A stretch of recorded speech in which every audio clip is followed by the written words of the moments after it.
கேட்கிற இந்த வார்த்தை ஆண்டவரே இந்த மாசம் முழுவதும் அதை நடத்துட்டோம். நீங்க நடத்துங்க ஆண்டவரே. ஆர்வத்தோடு கூட வந்திருக்கிற பிள்ளைகளோடு கூட நீங்க பேசுங்க. என்னுடைய ஞானம், அறிவு, சுயம் ஆண்டவரே, என்னுடைய புத்தி வேண்டாம் ஆண்டவரே, நீங்க பேசுங்கப்பா. நீங்க இடைப்படுங்க ஆண்டவரே.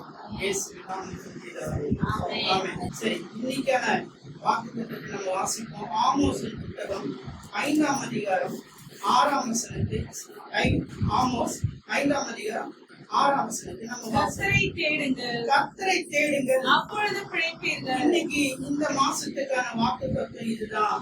கர்த்தரை தேடுவோம். என்ன தலைப்புல பார்க்க போறோம்? கர்த்தரை தேடுவோம். போன மாசம் கர்த்தர் நன்மை செய்கிறவராய் இருந்தார். இந்த மாசம் நம்ம கர்த்தரை தேடும் போது அவர் நம்மை வாழ வைக்கிறவராய், நம்மை உயர்த்துகிறவராய் இருக்கிறார்.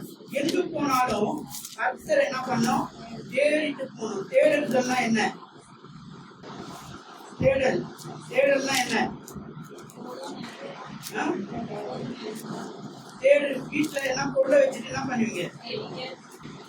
அதை கண்டுபிடிச்சிட்டீங்கன்னா சந்தோஷம். அப்ப நம்ம யாரை தேடினா நம்மளுடைய வாழ்க்கையில சந்தோஷம்?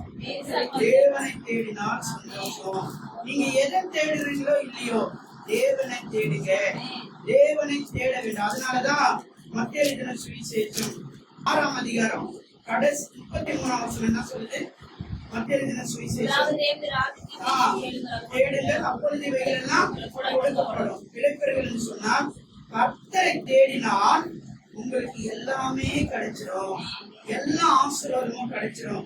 எதை நீங்க தேடுறீங்களோ இல்லையோ உங்க வாழ்க்கையில தேவனை தேடுங்க. இன்னும் நம்ம அதிகமா, அப்ப நாம தேவனை தேடலையா? தேடுறீங்க, இன்னும் அதிகமாய் தேட வேண்டும், இன்னும் ஆர்வமாய் தேட வேண்டும். அதனாலதான் நம்ம பாடுறல, இன்னும் அதிகமாய், இன்னும் ஆர்வமாய் அப்படின்னு சொல்லி பாடுறோம்ல. இன்னும் என்ன பண்ண? அதிகமா இந்த மாசத்துல தேட வேண்டும். கர்த்தரை தேடுகிறவர்கள் என்ன பண்ணாங்க? ஒரு நன்மை என்ன பண்ணாதான் குறைபடாது. வாசிக்கலாம். சங்கீதம் 34:5 வாசிக்கும் போது அவரை நோக்கி பார்த்த முகங்கள் என்ன பண்ணலையா? பிரகாசம் அடைந்து வெட்கப்பட்டு போகும். கர்த்தரை தேடுகிற உங்களுக்கு வெட்கமே வராது. அவர்கள் அவரை நோக்கி பார்த்தார்கள், பிரகாசம் அடைந்தார்கள். அவர்களுடைய முகம் வெட்கப்படாது. கர்த்தரை தேடுகிற முகம் வெட்கப்படாது, அவமானப்படாது. எங்க போனாலும் கர்த்தர் என்ன பண்ணுவாரு? தலை நிமிர செய்வார். அதுதான் நம்ம ஒரு பாடல கூட, தாவீத நினைச்சவரே கண்மேல மேல நிறுத்தினீரே, தானியேலை நினைச்சீர தலை நிமிர செய்தீரேன்னு சொல்லி ஒரு பாடல் எழுதுவோம். அப்போ தாவீதை தலை நிமிர செய்தவர், தானியேலை உயர்த்தினவர், நம்மை ஆண்டவர் எப்பொழுது அவரை தேடும்போது. அவரை எப்படி தேடணும் அதுதான் நமக்கு முக்கியம். வாசிக்கலாம். அதே புஸ்தகத்துல ஆமோஸ் 5ஆம் அதிகாரம் 4ஆம் வசனம். என்ன என்ன பண்ணுங்க? இங்க என்ன? அங்க கர்த்தரை தேடுங்கன்னு சொல்லப்படுது. இங்க என்ன சொல்லப்படுது? என்னை தேடுங்கள். என்னன்னா யாரு? அவர் சொல்றாரு, தேவனே சொல்றாரு, என்ன தேடுங்க. எதையும் தேடுறீங்க, என்ன தேட மாட்டீங்க. எதுக்கும் நேரத்தை செலவழிக்கிறீங்க, என் சமூகத்தை நேரத்தை செலவிட மாட்டீங்க. எதுக்கும் முக்கியத்துவம் கொடுக்குறீங்க, எனக்கு முக்கியத்துவம் கொடுக்க மாட்டீங்க. இத குறித்து சாலமோன் உன்னத பாட்டுல அவர் அழகா ஒரு காரியத்தை சொல்றாரு பாருங்க. உன்னத பாட்டு 3ஆம் அதிகாரம் 1-5 வரைக்கும் நீங்க வாசிக்கும் போது, உன்னத பாட்டு ராக்காலங்களில் என் படுக்கையிலே என்ன பண்ண? ராக்காலத்துல என் படுக்கையில யாரை தேடணும்? படுக்கும் போது கூட என்ன பண்ணோம்? கர்த்தர் நம்மளுடைய சிந்தையில தேடிக்கொண்டே இருக்கணும். என் ஆத்தும நேசரை தேடினேன், சோல் ஆஃப் மை லவ்வர் அப்படின்னு சொல்லப்படுது ஆங்கிலத்தில்.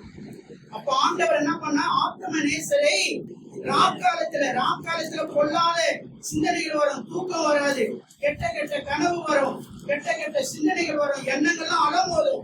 அந்த நேரத்திலும் ஆத்தும நேசரை உன் இருதயத்துல தேடு, அவரை நோக்கி பாரு, அவரை துதி. உங்களுக்கு தூக்கம் வரலன்னா ஆண்டவரை துதிக்கும் போது இனிமையான நித்திரையை கட்டளிடுவார். தமக்கு பிரியமானவர்களுக்கு இன்பமான நித்திரையை கட்டளிடுகிறது. அதனால அது மாத்திர தொடர்ந்து வாசிங்க. நான் எழுந்து நகரத்தின் வீதிகளிலும் நான் எழுந்து நகரத்தின் வீதிகளிலும் தெருக்களிலும் திரிந்து என் ஆத்தும நேசரை தேடுவேன். என் ஆத்தும இது என்ன சொல்லுது? என்னால பலன் இருந்தா நான் என்ன பண்ணுவேன்? எழுந்திருக்க எனக்கு பலன் இருந்தா காலையில நான் எழுந்து யாரை தேடுவேன்? தேவனை தேடுவேன். என் காலையில தேவனை நோக்கி பார்க்கணும், தேவனை தேடணும்.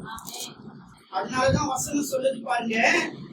நீங்க நீதிமொழிகள் புத்தகத்தை கூட படிச்சீங்கன்னா 8ஆம் அதிகாரம் 17ஆம் வசனம் என்ன சொல்லுது?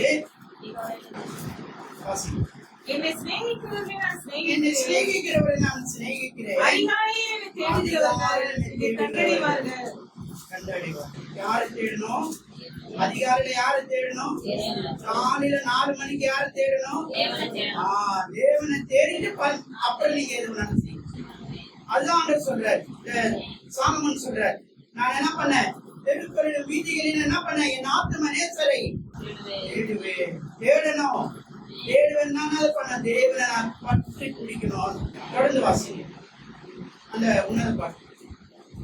தெருக்களில் வீதிகளில் என் ஆத்தும நேசரை தேடினேன், தேடியும் நான் அவரை காணவில்லை. நகரத்திலே திரிகிற காவலாளர் என்னை கண்டார்கள்.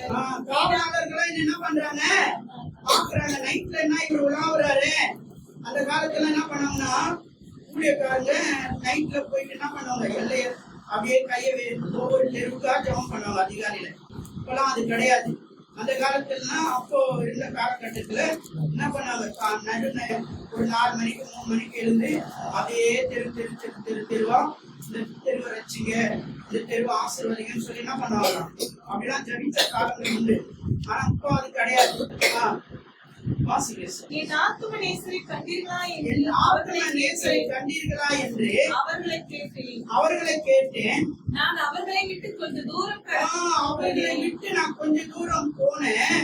என் ஆத்தும நேசரை கண்டேன். அவர்களை விட்டு அப்ப என்ன பண்ணோம்? தேவையில்லாத சமாச்சாரங்கள்லாம் விட்டுணும், தேவையில்லாத விஷயங்கள்லாம் விட்டு நீ தேவனை மட்டும் தேடினா அவர் உனக்கு என்ன பண்ணுவாரு? கண்டடைவார். நான் தேவனை என்ன பண்ணேன்? என் நேசரை கண்டடைந்தேன். அப்போ என் நேசரை கண்டடைந்த நான் என்ன பண்றேன்? வாசிங்க. அவரை நான் என் தாயின் வீட்டிலும் என்னை பெற்றவளின் அறையில் என்ன பண்ணேன்? கொண்டு வந்து விடும் வரைக்கும் அவருடைய சமூகத்தை பற்றி கொள்ள வேண்டும். ஹல்லேலூயா. எல்லா கரங்களை தட்டி கர்த்தர் தேவனை தேடினா கண்டடைவார். அவர் உனக்கு கண்டடைஞ்சிச்சுன்னா அவர் என்ன பண்ண கூடாது? அவரை விட்டுறக்கூடாது. அவரை அப்படியே பற்றி கொள்ளணும். அதனால ஒரு அடி கூட சொல்லுது, திராட்சை ரசம் பார்க்கிலும் இனிமையானவரே, திராட்சை ரசம் பார்க்கிலும் இனிமையானவரே, பரிமளமே உலகெல்லாம் மனமே, பரிமளமே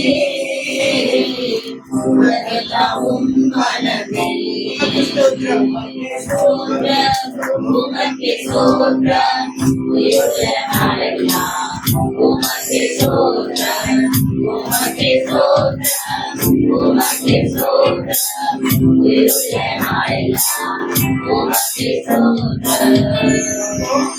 அவர் என்ன பண்ணோம்?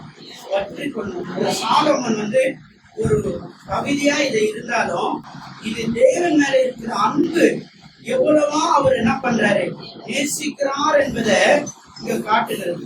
நம்ம இன்னைக்கு என்ன பண்ணி கொண்டிருக்கிறோம்? எதையோ தேடுறோம். இங்க ஸ்கூல்ல கூட நிறைய தேடும், செல்போன்ல கூட நல்ல விஷயங்களை தேடிதான் காண வேண்டியது. எதை தேடுறோமோ தேடுறோம். இந்த மாசத்துல நீங்க ஒண்ணு நல்லா புரிந்து கொள்ளுங்க. 8வது மாசத்துல முதலாவது தேவனுடைய ராஜ்யத்தை தேடுவோம். பிறகு எல்லாவற்றையும் என் தேவன் தருவார். என் தேவன் எனக்கு இந்த மாசத்துல என் தேவை எது இருந்தாலும் சரி, நான் தேவனை தேடி ஆண்டவர் சொல்லுங்க. வசனம் சொல்லுது, என்ன சொல்லுது? கர்த்தரை தேடுங்கள், அப்பொழுது விடுவீர்கள். உங்களுக்கு ஆண்டவர் என்னென்ன காரியம் வாய்க்கல, என்னென்ன காரியம் நடக்கல, கர்த்தரை நல்லா தேடுங்க. எப்படி தேடணும் கர்த்தரை? அந்த சாலமோனை போல என்ன பண்ணோம்? தேடணும். அது மாத்திரம் இல்ல, 2 நாளாகமத்தின் புத்தகம் 14ஆம் அதிகாரம் 11ஆம் வசனமா, 2 நாளாகமம் 7ஆம் அதிகாரம் 14ஆம் வசனம். 2 நாளாகமம் 7ஆம் என் நாமம் தரிக்கப்பட்ட என் நாமம் தரிக்கப்பட்ட என் ஜனங்கள் என் ஜனங்கள் தங்களை தாழ்த்தணும். தேவனை தேடணும்னா என்ன பண்ணும்? தாழ்த்தணும். என் வேலையை தாழ்த்தணும்னா நான் மண்ணு, நான் கல்லு, நான் புழு, நான் பூச்சி தெரிகிறது. இது தாழ்த்துறது. பேச்சுல நிறைய பேர் ஆண்டவரே நான் தாழ்த்துக்கிறேன், ஆண்டவரே நான் தாழ்த்துக்கிறேன், ஆண்டவரேன்னா தாழ்த்துறதுன்னா அது இல்ல. உன்னுடைய எல்லா வேலையும் விட்டு நேரம் ஒதுக்கி என்ன பண்ணும்? நமக்கு கிடைக்கிற நேரத்துல யாரை தேடணும்? நமக்கு அநேக வாய்ப்புகள் இருந்தாலும் அதெல்லாம் உதறி தள்ளிவிட்டு தேவனுடைய சன்னிதானத்துல தேவனுடைய நேரத்துல ஞாயிற்றுக்கிழமை வேலைக்கு போறவங்க கூட சரி, ஞாயிற்றுக்கிழமை என்ன பண்ணும்? ஐயோ டைம் ஆச்சுன்னு பாதியில போயிடக்கூடாது. பரவாயில்ல. அநேகர் என்ன பண்ணதுன்னா பாதியில போறது, பாதியில வர்றது, இதெல்லாம் முழுமையா தேடுது. என் நாமம் தரிக்கப்பட்ட என் ஜனங்கள் என்ன பண்ண? தங்களை தாழ்த்தி ஜபம் பண்ணி என் முகத்தை, யார் முகத்தை பார்க்கணும்? இந்த சபையில பேசுகிற ஊழியர் முகத்துல, ஆராதிக்கிறவங்க முகத்துல, தேவனுடைய முகத்துல, தேவனுடைய சாயிலாம் தேவ பிரசனத்தை உணரணும். பேசுகிற ஊழியர் ஒண்ணு இல்ல, அந்த ஊழியர் மூலியமா தேவன் பேசுகிறாரா? தேவனை நம்ம பார்க்கிறோமா? தேவனை தேடணும். நாமம் தரிக்கப்பட்ட என் ஜனங்கள் தங்களை தாழ்த்தணும். தாழ்த்தி தேவன் என்ன பண்ணும்? தேடணும். இந்த வார்த்தையில தேவன் இருக்கிறாரா? இந்த ஆராதனையில தேவன் இருக்கிறாரா? இந்த பாடல்ல தேவன் இருக்கிறாரா? இதுக்கான வார்த்தை என்னுடைய உள்ளத்துக்கு ஏற்ற வார்த்தை இவரு மூலமா வருகிறதா? ஆராதனை மூலமா வருகிறதா? பாடல் மூலமா வருகிறதான்னு பார்க்கணும். தேடணும். வார்த்தையை தேடணும். இந்த மாசத்துல கொடுக்கிற வாக்கு தத்துவம் என்ன நடத்த போகுது? என்ன எப்படி உயிர்ப்பிக்க போகுது? என்ன எப்படி பலப்படுத்த போகுது? என்ன இந்த மாசம் முழுவதும் இந்த வார்த்தை என்ன செய்ய போகுது? என்ன நடத்த போகுது அப்படின்னு சொல்லி என்ன பண்ண? தேடி தேடி ஆண்டவருடைய வார்த்தையை தேடும். ஆண்டவருடைய வார்த்தையை தேடும். ஆண்டவருடைய வார்த்தை நமக்கு வர வேண்டும். அதனால தான் அந்த சொல்லப்படுது, என் நாமம் தரிக்கப்பட்ட என் ஜனங்கள். யார் சொல்றாரு? என் ஜனங்கள். மற்றவங்களை சொல்ல, மற்றவங்களை தேட சொல்ல, என் ஜனங்கள். வசனம் சொல்லுகிற யோவான் எழுதின சுவிசேஷம் 1ஆம் அதிகாரம் 9ஆம் வசனத்துல சொல்றாரு பாருங்க. அவரு என்னுடைய சொல்றாரு பாருங்க, சொந்தமானதிலே நான் வந்தேன், அவர்கள் என்னை ஏற்றுக்கொள்ளவில்லை. உங்களை தான் நேசிக்கிறேன். உங்களை கொண்டுதான் அநேகருக்கு ஆசீர்வாதம். நீங்க தேடினாதான் உங்களுடைய தேசம் ஆசீர்வதிக்கப்படும். நீங்க ஜெபிச்சீங்கனாதான் இன்னைக்கு இந்திய தேசம் பல விதமா சின்ன பின்னமாய் கொண்டிருக்கு. தமிழ்நாடு தாறுமாறாய் போய் கொண்டிருக்கிறது. இதுக்கெல்லாம் யார் தேடணும்? யார் நம்ம தேடினாதான் இந்த தேசம் ஆசீர்வதிக்கப்படும். நம்ம தாழ்த்தணும், உபவாசம் இருந்து ஜெபிக்கணும், நல்லா ஜெபம் பண்ணணும், கூடி வந்து ஜெபிக்கணும். நீ வந்து ஜெபிக்கணுமே, தாழ்த்தணும். ஒருவேளை சோர்வு ஒண்ணு மேற்கொள்ளலாம், பெருவின ஒண்ணு மேற்கொள்ளலாம். யார் வராங்களோ வரலையோ, நீ வந்து கர்த்தர் சமூகத்தை தேடு. நீ உன்னை தாழ்த்து. இங்க முழங்கால் இதுக்காக படிக்கிறோம், எங்களை தாழ்த்துகிறதுக்கு, நம்மை தாழ்த்துகிறதுக்கு அடையாளம். முழங்கால் படிட்டு முடியலன்னா கூட அறமுட்டியாவது இல்ல உட்கார்ந்தாவது தேவ சமூகத்துல ஜெபிக்கணும். பண்ணணும். தாழ்த்தி கர்த்தர் இந்த சமூகத்துல, கர்த்தருடைய சபையில தேடணும். அதுக்காக தான் ஆண்டவர் சொல்றாரு, நீங்க என்னை தேடினார் கிடைக்கு பால் வடைகிறது. கடைசியா முடி வாசினமா, பொல்லாத வழிகளை விட்டு திரும்பினார். பொல்லாத வழிகளை விட்டு என்ன பண்ணோம்? திரும்பினார். பரலோகத்தில் இருக்கிற நான் கேட்டு பாவத்தை மன்னித்து அவரது தேசத்துக்கு சேமத்தை கொடுத்து. நீ ஜெபம் பண்ணினா தேசத்தினுடைய பாவங்களை கர்த்தர் மன்னிப்பார். நீங்க என்ன பண்ணணும்? கர்த்தரை தேடணும். கர்த்தரை தேடி இஸ்ரவேல் ஜனங்கள் என்ன பண்ணாங்க? அந்த எகிப்து தேசத்துல யோசேப்பு இருக்கிற வரைக்கும் சுகபோகமா வாழ்ந்தாங்க. ஆனா பிறகு யோசேப்பு அறியாத மன்னன் வந்த போது அவங்க வேதனைப்பட்டாங்க. கடைசியா நேற்று கூட மேஷாக் சொன்னார் பாத்தீங்களா? யாத்திராகமம் 2ஆம் அதிகாரம் 25வது வசனம் 42. சாட்சியில சொன்னாரா? அவர் நம்மை எப்ப நினைப்பார்? அவர்கள் தேடின போது கர்த்தர் அவரை நினைத்தருளினார். அல்லேலூயா. நீங்க தேடினா நீங்க மட்டும் இல்ல, உங்க குடும்பத்தை மட்டும் இல்ல, உங்க சுத்தி இருக்கிற பிள்ளைகளையும் சமுதாயத்தையும் நாட்டையும் எல்லாத்தையும் கர்த்தர் ஆசீர்வதிக்கிற தேவனாக இருக்கிறார். தேசத்துல சேமத்தை கட்டளிடுகிற தேவனாக இருக்கிறார். உங்களை தாழ்த்து தேவனை தேடுறதுதான் என்ன? தாழ்த்தி ஜெபம் பண்ணுங்க, உபவாசம் எடுத்து ஜெபம் பண்ணுங்க. உபவாச கூட்டத்துல அநேக பிள்ளைகள் வரணும். வீட்டுல வேலையில இருந்தா கூட வீட்டுல இருக்கிற பிள்ளைங்க தயவு செய்து வாங்க. வேலைக்கு போற பிள்ளைங்க பரவாயில்ல, சாயந்தரத்துல வந்து என்ன பண்ணுங்க? ஜெபம் பண்ணுங்க. அநேகரை உற்சாகப்படுத்துங்க. நாங்க சொல்லி பார்த்துட்டோம், அவங்க கேட்கல அப்படிலாம் இல்ல. நீங்க சொல்ல வேண்டியது உங்களுக்கு கடமை. சபையில வந்து ஜெபிங்கன்னு என்ன பண்ணுங்க? சொல்லுங்க. கர்த்தரை தேட வைங்க. கர்த்தர் அதுக்காக தான் நம்ம கையில பொறுப்பு கொடுத்திருக்கிறார். ஊழியர் மட்டும் சொல்றதுதான் போதாது, விசுவாசிகளும் நீங்களும் ஒரு ஊழியர். ஆண்டவர் சொல்றாரு, உங்களை சிநேகிதர் என்று சொல்றேன். இறுதிய ஒரு வசனத்தை நம்ம வாசிக்கலாம். ஏசாயா 44 அதிகாரம் 24வது வசனம். ஏசாயா 44 தாயின் கர்ப்பத்தில் உன்னை உருவாக்கினவருமான கர்த்தர் சொல்லுகிறதாவது, நானே எல்லாவற்றையும் செய்கிற கர்த்தர். நான் ஒருவராய் வானங்களை விரித்து நானே பூமியை பரப்பினவர்.